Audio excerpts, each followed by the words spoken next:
সকলোকে শুভ সন্ধিয়া জনাই সন্ধিয়াৰ কেইটামান গুৰুত্বপূৰ্ণ খবৰ আপোনালোকৰ মাজলৈ লৈ আহিছে। আপোনালোকে ভিডিঅ'টো শেষৰলৈকে চাব বুলি আশা কৰিছোঁ। আজি হৈছে ২৬ ফেব্ৰুৱাৰী। আজি সন্ধিয়া খবৰকেইটা আপোনালোকে চাওক। তো প্ৰথমটো খবৰ হৈছে গৌৰৱ গগৈয়ে আমাৰ লগত বাৰ্গেনিং কৰিবলৈ বিচাৰিছে। তো অখিল গগৈ ডাঙৰীয়াই কৈছে যে আগন্তুক যি ২৬ৰ নিৰ্বাচনৰ প্ৰাক্ষণত তেওঁলোকৰ যি দলৰ মিত্ৰতা প্ৰসংগ যেতিয়া উল্লেখ হ'ল আৰু এতিয়া উল্লেখ হওঁতে যি তেওঁলোকৰ ৰাইজৰ দলৰ লগত মিত্ৰতা প্ৰসংগ অলপমান খেলি মেলি ইফাল সিফাল হৈ আছে। আৰু এতিয়া মন্তব্য ৰাখিছে অখিল গগৈ ডাঙৰীয়াই কৈছে যে গৌৰৱ গগৈয়ে আমাৰ মাজত বাৰ্গেনিং কৰিবলৈ বিচাৰিছে বুলি মন্তব্য ৰাখিছে। তো নেক্সটটো খবৰ হৈছে চেয়াৰমান আলীয়ে গৌৰৱ গগৈক কটাক্ষ কৰিছে। তো এতিয়া চেয়াৰমান আলী ডাঙৰীয়াই গৌৰৱ গগৈক কটাক্ষ কৰিছে।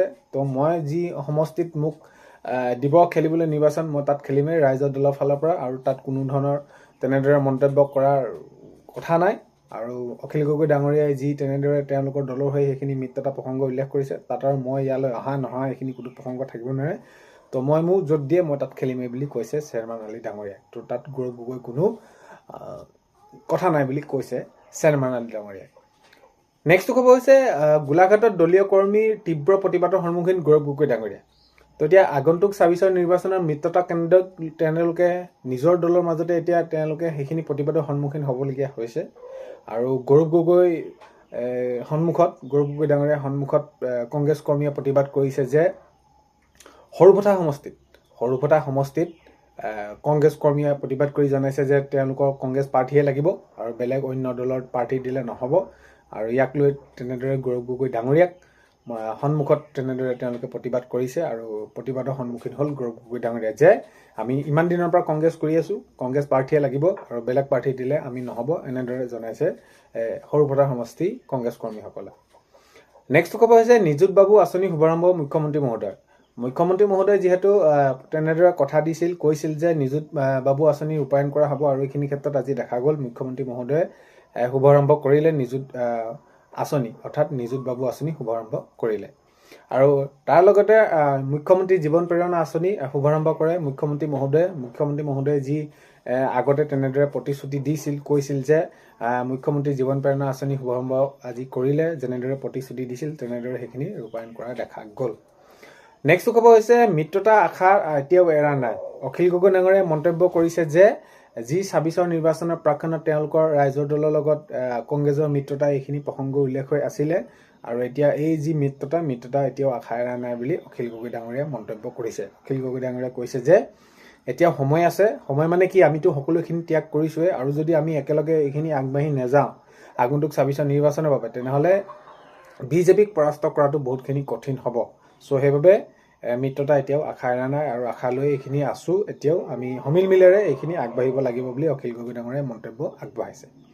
নেক্সট খবৰ হৈছে বিজেপিক পৰাভূত কৰিবলৈ হ'লে অতি প্ৰয়োজন, এইখিনি কৈছে। সেয়া মই কৈছোঁৱেই যে বিজেপিক যদি পৰাভূত কৰিবলৈ হয় মিত্ৰতা অতি প্ৰয়োজন বুলি অখিল গগৈ ডাঙৰীয়াই মন্তব্য ৰাখিছে। অখিল গগৈ ডাঙৰীয়াই কৈছে যে মিত্ৰতাটো হ'বই লাগিব, যদি কিবা কাৰণত মিত্ৰতা নহয় তেনেহ'লে বিজেপিয়ে জিকিব, আৰু আমাৰ উদ্দেশ্য হৈছে বিজেপিক পৰাজিত কৰা, আৰু আগন্তুক ২৬ৰ নিৰ্বাচন আহিছে, সেইবাবে আমাৰ প্ৰয়োজন মিত্ৰতা, আমি মিত্ৰতা কৰিমেই বুলি অখিল গগৈ ডাঙৰীয়াই মন্তব্য কৰিছে। নেক্সট খবৰ হৈছে মুখ্যমন্ত্ৰীয়ে ঠিক কৰক তেওঁ অগপক দলটোক কিমান ছিট দিব। গৌৰৱ গগৈ ডাঙৰীয়াই মাননীয় মুখ্যমন্ত্ৰী মহোদয়ক উভতি ধৰিছে, কটাক্ষ কৰিছে, কৈছে, আৰু বিভিন্ন ক্ষেত্ৰত, কাৰণ কেলৈ এতিয়া কংগ্ৰেছ দলৰ সৈতে যি মিত্ৰতা, ৰাইজৰ দলৰ প্ৰসংগ যেতিয়া নেকি এইখিনি টনাৰ যোৱা কথাবিলাক হৈ আছে, আৰু এতিয়া গৌৰৱ গগৈ ডাঙৰীয়াই এইখিনি কৈছে যে পোনপ্ৰথমে মুখ্যমন্ত্ৰীয়ে ঠিক কৰক অগপৰ দলটোক কিমান ছিট দিব এবাৰ নিৰ্বাচনত, এইটো ক'ব কৈছে গৌৰৱ গগৈ ডাঙৰীয়াই। এইখিনি তেনেদৰে মন্তব্য আগবঢ়াইছে। নেক্সট খবৰ হৈছে খিলঞ্জীয়াৰ বাবে নহয়, মিয়া মুছলমানৰ সমষ্টি লৈহে বিৰোধী কাজিয়া। তাৰ মাননীয় মুখ্যমন্ত্ৰী মহোদয় আকৌ তেওঁলোকক তেনেদৰে কটাক্ষ কৰা দেখা গৈছে যে তেওঁলোকে খিলঞ্জীয়াৰ বাবে নহয়, খিলঞ্জীয়া যিসমূহ সমষ্টি আছে সেইসমূহৰ বাবে নহয়, এতিয়া মিয়া মুছলমানৰ যিসমূহ সমষ্টি আছে সেইবোৰ লৈহে বিৰোধী এতিয়া কাজিয়া হৈছে বুলি মুখ্যমন্ত্ৰী মহোদয়ে মন্তব্য ৰাখিছে। তো হয়, খিলঞ্জীয়াৰ বাবে নহয়, মিয়া মুছলমানৰ সমষ্টিক লৈহে বিৰোধী কাজিয়া বুলি মুখ্যমন্ত্ৰী মহোদয়ে জনাইছে।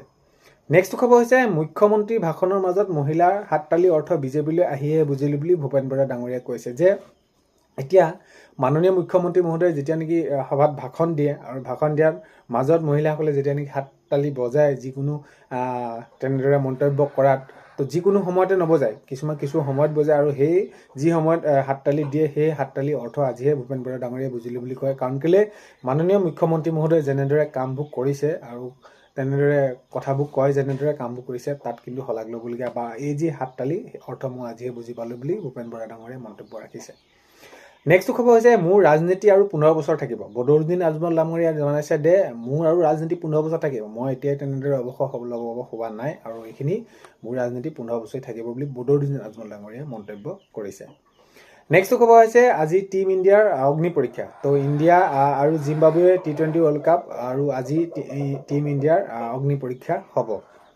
নেক্সট খবৰ হৈছে অসমত হ'ব এয়াৰবাছ মেইনটেনেন্স ৰিপেয়াৰিং হাব।